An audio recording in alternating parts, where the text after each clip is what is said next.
SBUX Stock, ticker symbol SBUX. This stock is down 24% year to date, which is similar to the S&P 500, which is also down 24% year to date. SBUX stock has a 52-week high of $170 and a 52-week low of $68. So right now they are in the middle of that range, sitting at $88. The reason why people love SBUX is because of emotions, MOAT, fundamentals, and probably most importantly for a lot of people, the dividends. But does this mean that SBUX stock is a buy at current prices? In this video I'm going to show you real quickly what SBUX does, the historical returns, the fundamental analysis, dividends, and in the last part I'm giving you my price target to see if they are a buy or not. And I think you definitely want to see that part, so make sure to watch until the end. And I'm also very excited to see what you guys think about this stock, so please let me know your thoughts in the comments. My name is Thomas and this is Thomas Invest. I'm an investor looking for great stocks at great prices.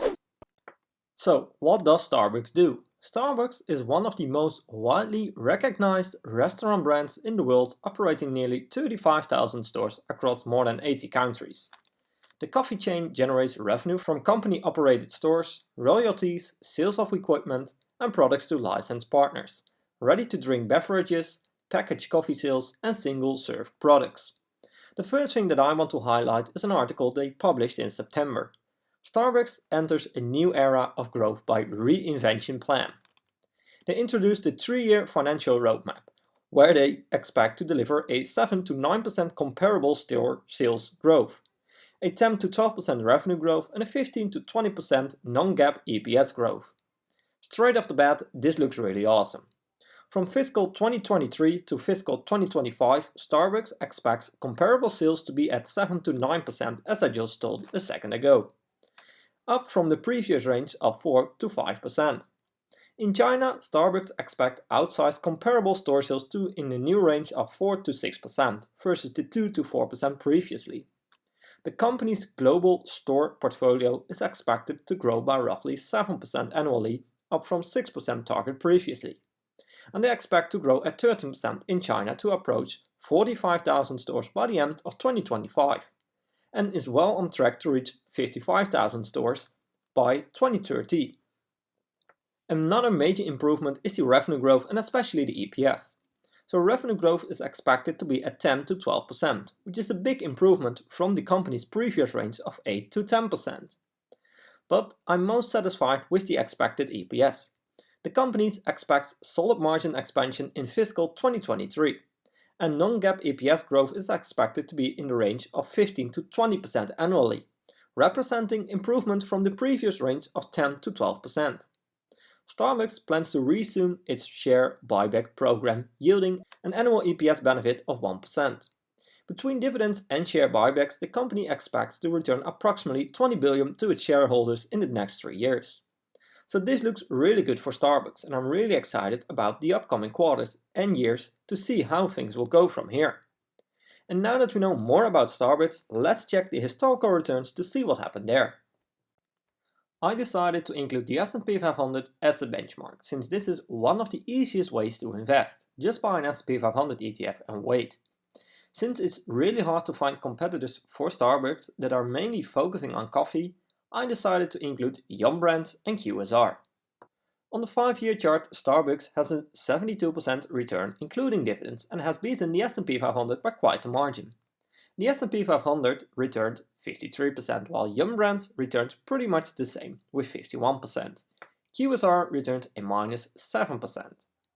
On the 1-year chart, we see that SBUX has a minus 20% return, while the S&P 500 is at minus 16%.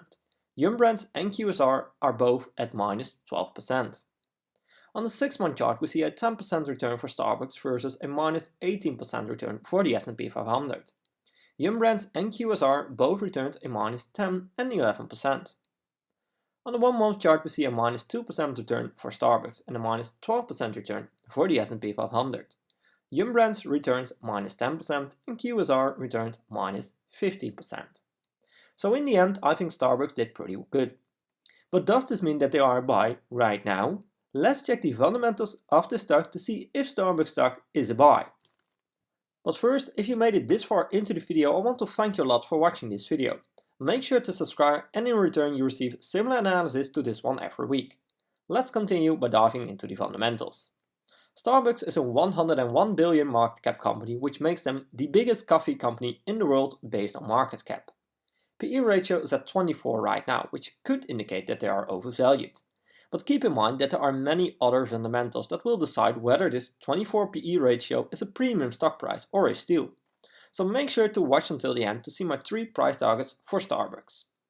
Trailing 12-month revenue is at 31 billion and almost at 32 billion. And in this graph we see that revenue is going up very nice and steady, except for the lockdown periods in 2020 and 2021. Right after that, revenue went up again, so to me this looks really good.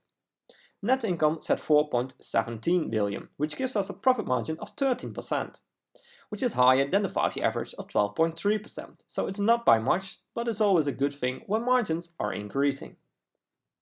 Return on assets is at 13.9%, which is above the 10% minimum, so I really like that number a lot.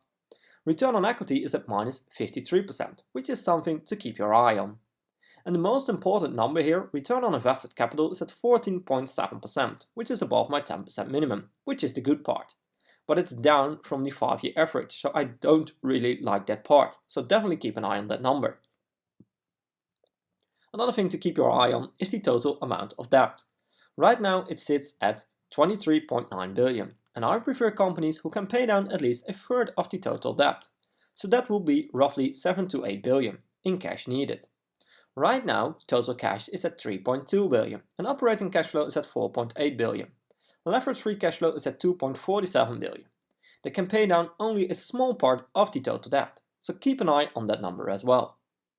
This also means that it's very important to grow the free cash flow in a steady and consistent way, since this is used to pay down debt of course, but also to buy back shares, pay dividends, do acquisitions, open new stores and a lot of things.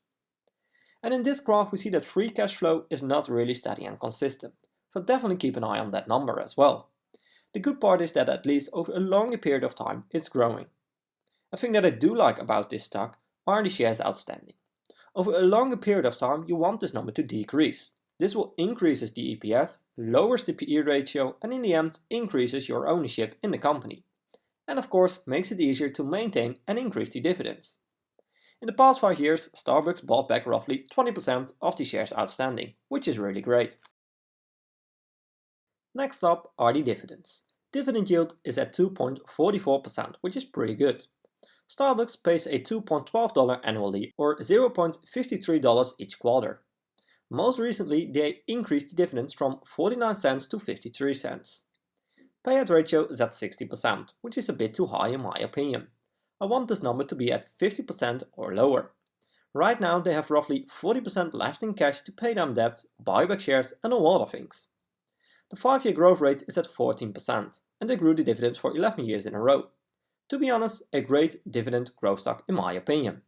But does this mean that Starbucks stock is a buy? Well, let's check the 3 price targets that I created using the Everything Money software, which is one of the best tools out there.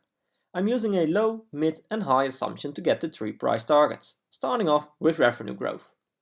Earlier in this video we talked about the growth numbers they expect to deliver. And Starbucks was expecting a 10 to 12% revenue growth, so these are also the numbers I'm going to work with on the mid and high assumption. For the low assumption I fill in 8%. It's expected that margins will increase, so I'm filling in 12, 13 and 14%. For the free cash flow margin I want to aim a little bit lower, so I'm filling in 10, 11.5 and 13%.